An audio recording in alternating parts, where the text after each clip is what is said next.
you wanted the best, you've got the best podcast. The hottest podcast in the world. The Chris Voss Show, the preeminent podcast with guests so smart you may experience serious brain bleed. The CEOs, authors, thought leaders, visionaries, and motivators. Get ready. Strap yourself in. Keep your hands, arms, and legs inside the vehicle at all times, because you're about to go on a monster education roller coaster with your brain.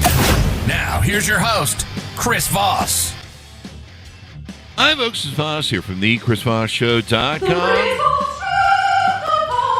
Welcome to the big show, my family and friends. We really appreciate it. Thanks for tuning in. As always, the Chris Voss Show is the family that loves you but doesn't judge you, at least not as harshly as your mother-in-law, because, she never liked you anyway. But get on our good side. Refer to the Chris Voss Show. Go to goodreads.com/Chris Voss, linkedin.com/Chris Voss, Chris Voss 1 on the TikTokity, and all those other crazy places on the internet. As always, we have amazing authors on the show. We have the latest author on the show with his book coming out April 22nd, 2024. Fish Nealman is going to be joining us on the show. It's the second book in his trilogy called Esteban, Love's Irony.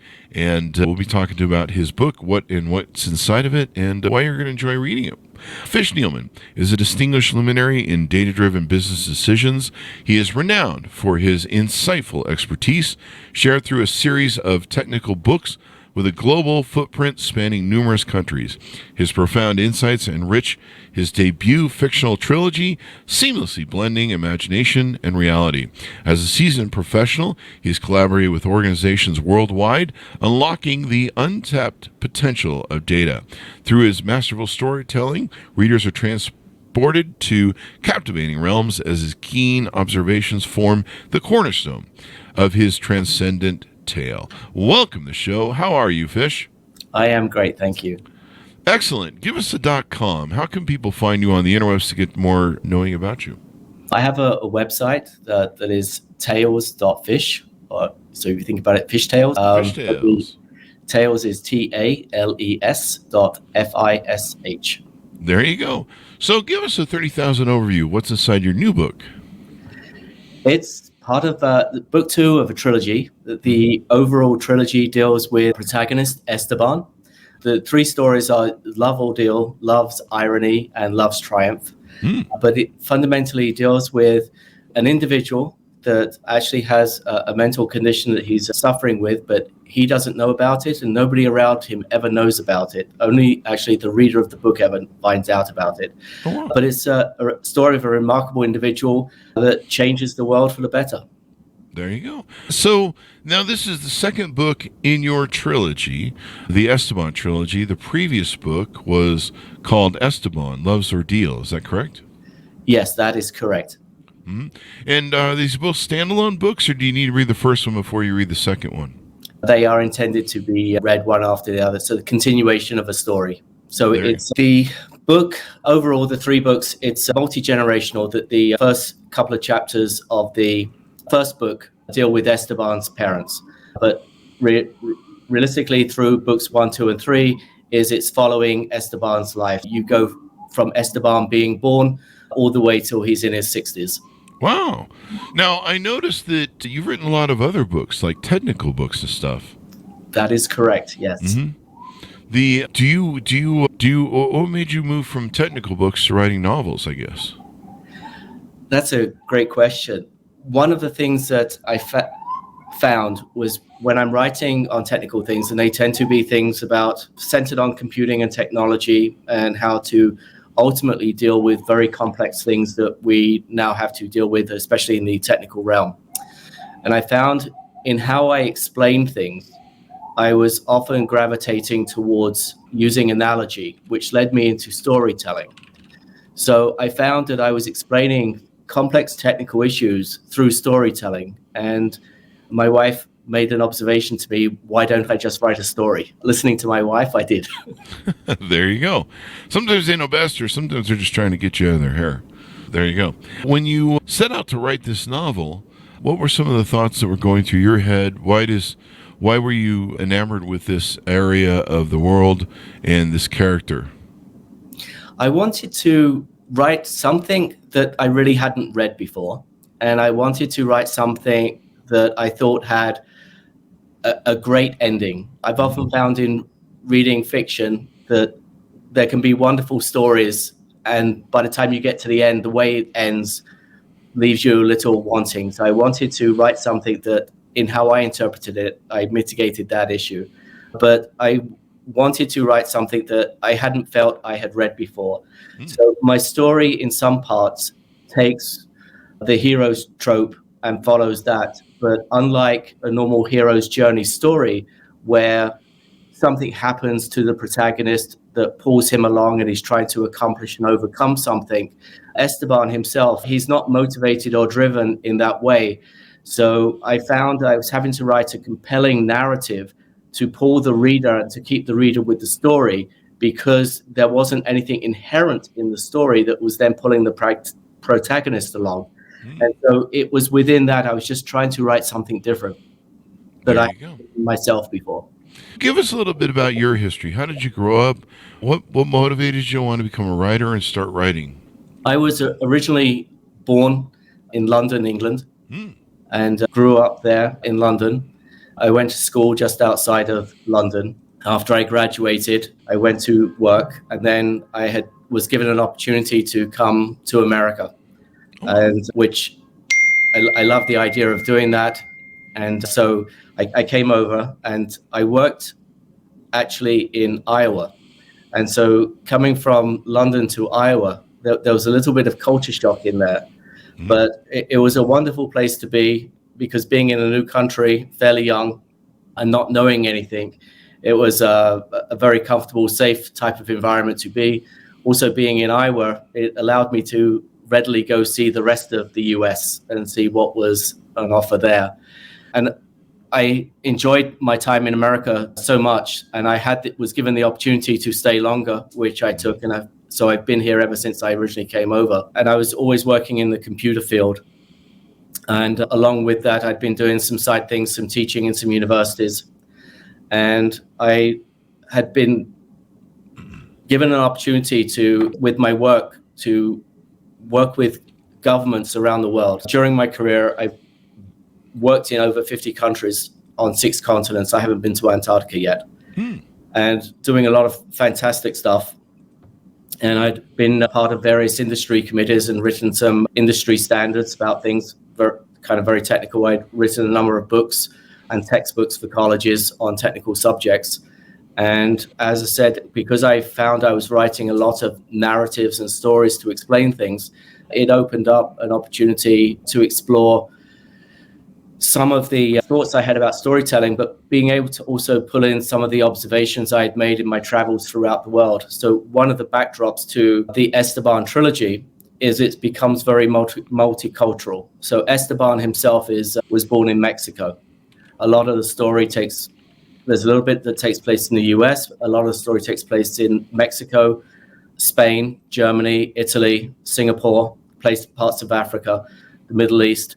So it's really pulling on all places. I've seen the different types of people that I've met, trying to kind of get their personalities involved and really have a broad integrated story that ultimately gets the world into a better place.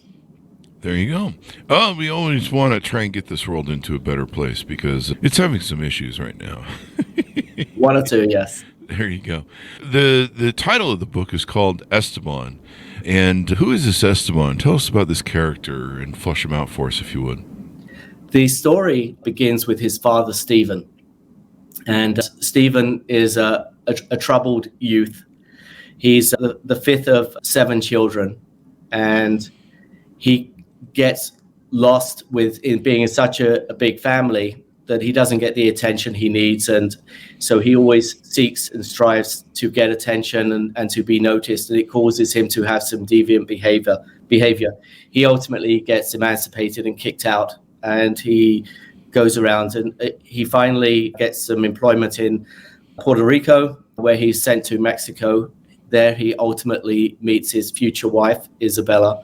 And so Isabella ends up getting pregnant, and Stephen is forced into marrying her. Uh-oh. And Esteban is the result of that. Stephen is a domineering type of character, and he wants his son to be called Stephen. But at this point, between Esteban's parents, there's a lot of friction and animosity between the two. So his mother tries to be a little bit vengeful, and instead of directly calling her son Stephen, uses the Spanish equivalent Esteban as a way to not do what her husband wanted, but kind of sort of do it. And that creates a lot of animosity too within the family, that Esteban's father, Stephen, is so irritated by that he almost wants nothing to do with his son. And so Esteban, between his parents, really struggles with trying to get the love and attention he wants from his father.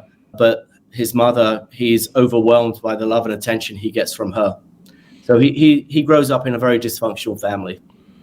Oh, wow. And so that probably shapes him and motivates him in how he does this. Now, you put this in the setting of, I'm not sure if I'm pronouncing this right because I'm poorly traveled, Macau. And so what made you choose that setting and city? So one of the things, so within the beginning of the story, in the dysfunction I just described, in terms of Esteban's mother, she makes Esteban perfect. In terms of Esteban's father, his father makes him crazy. So between the two, they make him perfectly crazy.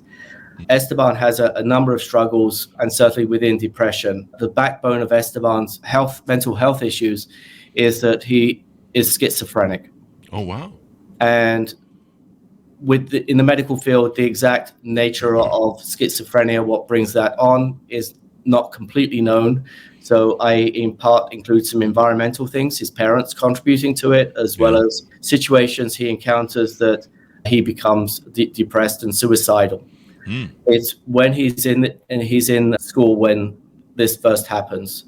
When he gets to this low ebb in this part of his life, his schizophrenia kicks in and he starts to hallucinate.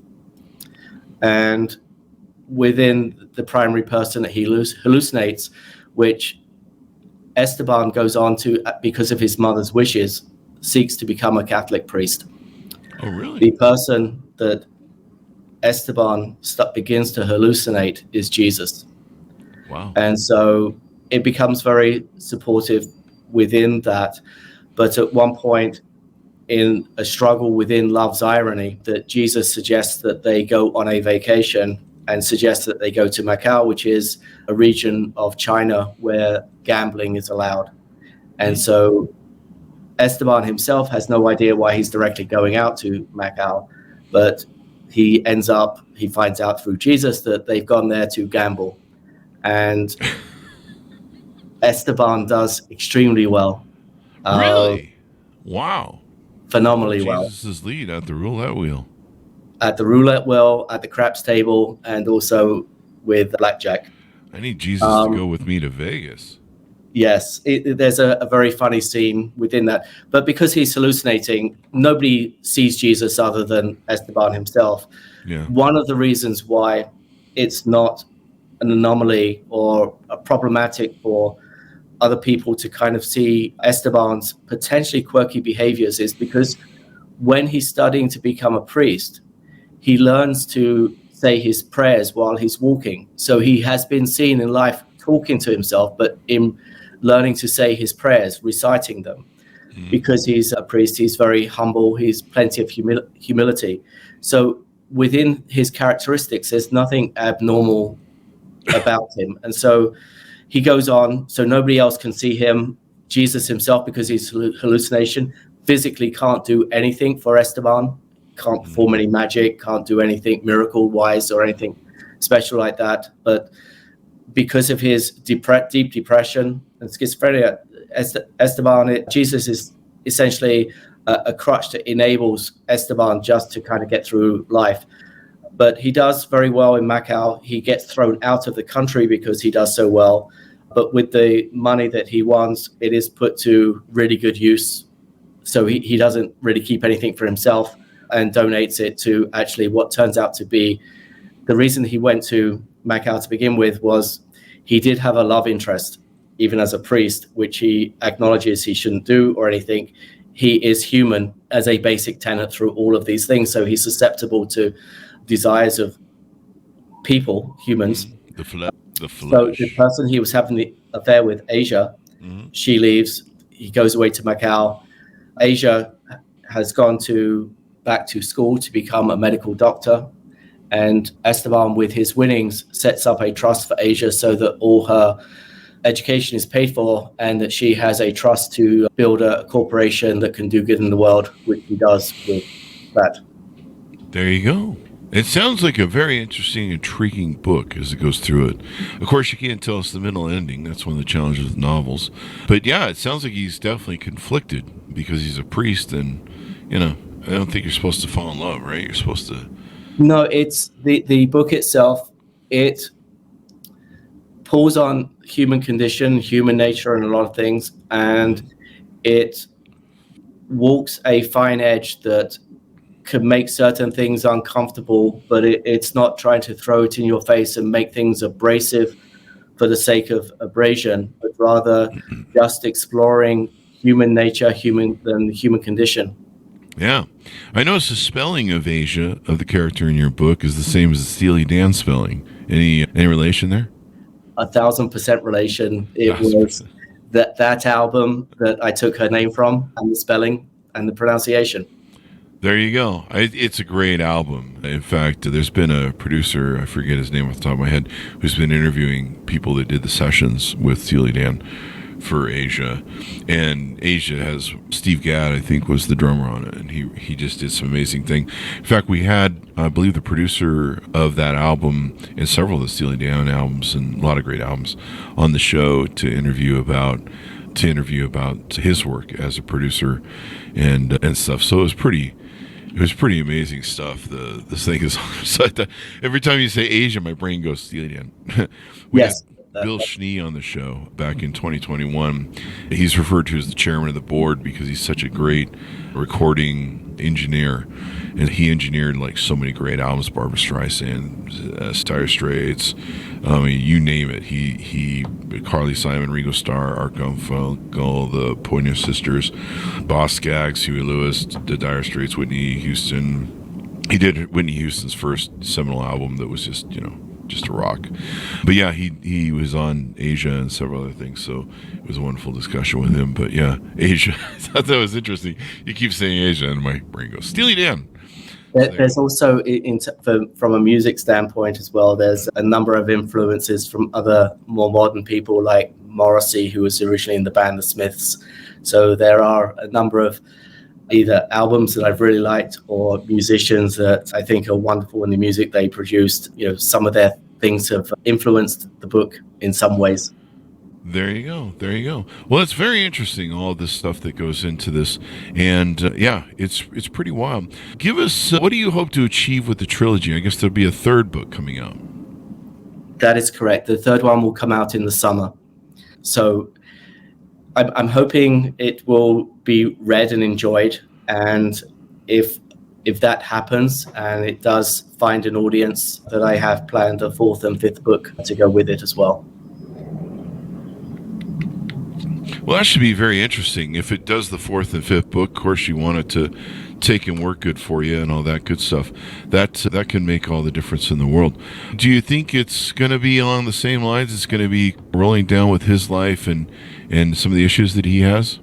Yes, the fourth book will be a continuation of his life. In the first book, his father disappears, and in the fourth book, there will be a backstory as to how that happened and that they will be reintroduced.